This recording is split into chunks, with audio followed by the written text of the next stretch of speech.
Well, actually, the first question I want to ask you guys after I say congratulations and thank you so much for coming to be a part of our, Thanks for having us. not only be a part of our new season, but kicking off our new season here Total honor. in our home. So, but now that you've had the experience, having watched the show over those many years, how did it feel to actually be on the stage and do it? To actually be on that stage after watching the show since as long as I can remember, watching the show back in Tennessee, Alabama, it was pretty surreal, to be honest. It felt like, it capped off an amazing year that we've had, but also it's just like total dream come true, total bucket list kind of thing, and it measures up with anything that I've ever done, to be honest. It was a big deal to me. He came backstage and he was like, I think I was more nervous for that show than I let on. Yeah, I've imagined doing it singing into a brush in my bedroom, pretending that I'm either Stevie Ray or John Prine or Merle Haggard. So not manly, but I'm totally into that visual. It's completely manly. I did it in the most macho way you can possibly hold imagine. A hairbrush. Right. Yeah. I didn't grow up listening to the kind of music that we have wound up making, but I say that with a bit of a caveat because I still feel very much like the music that we make actually does draw from both of our backgrounds. Mm-hmm.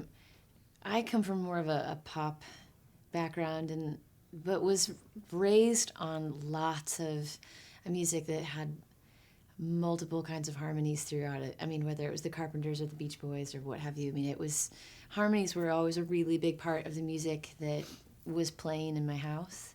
So whether that's gospel or pop or jazz, that definitely, I think, plays a part in the music that we make now. But I did not grow up listening to folk or Americana very much. I mean, besides Dylan and Karen Dalton. But beyond that, I kind of got schooled a little bit on it when I met John Paul, but I don't know. It still feels like both of us to me. Yeah, the music we make is completely both of us. It's definitely a collaboration thing. But yeah, this, the artists that have always been portrayed on this show were really how I cut my teeth growing up and watching the show every Sunday and most of the time not knowing who the artist was. I'd know if it was Willie and Johnny Cash or Merle, that'd be because my dad listened to all those records. But when it'd be Joe Ely or, Lyle Lovett or something like that, it'd be, Leonard Cohen. The first time I'd ever seen him in my life was on Austin City Limits. And I just remember being mesmerized because I'd never heard anything like that baritone before in these songs. And it was just like fascinating. It was a whole new world. And I have ACL to thank for that. Joy and I met in a strange kind of encounter. At a methadone clinic. Yeah, it's true. She was total junkie. And I was just doing, You're volunteering. Because I'm a good, that's what the way you I do. roll. You're just a giver. We met at a song camp, of all things. And what that is they had about 20, 25 riders plopped down into one space, and then they'd draw straws, and people would end up in rooms together in the hopes that, opposites would attract, and there'd be some sort of strange, new kind of creative force because of putting people in a room that didn't know each other. Mm-hmm. And that's exactly what happened with us, because when we ended up together, we didn't know each other from Adam. Didn't know anything about each other's worlds, and we figured out really quickly that we were from completely different worlds. But as soon as we started singing together, and we're just making up words as we go, scatting, and it was like we've been singing with her my entire life, like a brother-sister thing, a familial thing, like a past life thing. And so we didn't say a word. Nope. And a couple of months later, wrote again, click again, didn't say a word. And when we finally went into the studio to record Falling, which is on the record, and we played tonight, when we recorded it, we were going to just pitch it to other artists, try to get a cut. And it was at that point, it was just like, oh, okay, there's something here. We have to chase this and see what happens, and here we are. I don't know if I could put the musical connection into words. I think I almost might fear doing that a bit because I wonder if it might jinx it. But it does feel like alchemy. It does feel. Yeah. The whole thing kind of. Know how to. I don't know. It does. It probably will cheapen it to try to put it into words, but I know that what we do typically feels a bit like a dance, and so there are times when she leads and there's times when I lead, but I always seem to know where she's going to go, and vice versa. Yeah. And we do it on stage, and tonight was no exception, where we'll ad lib something and it'll just be a little.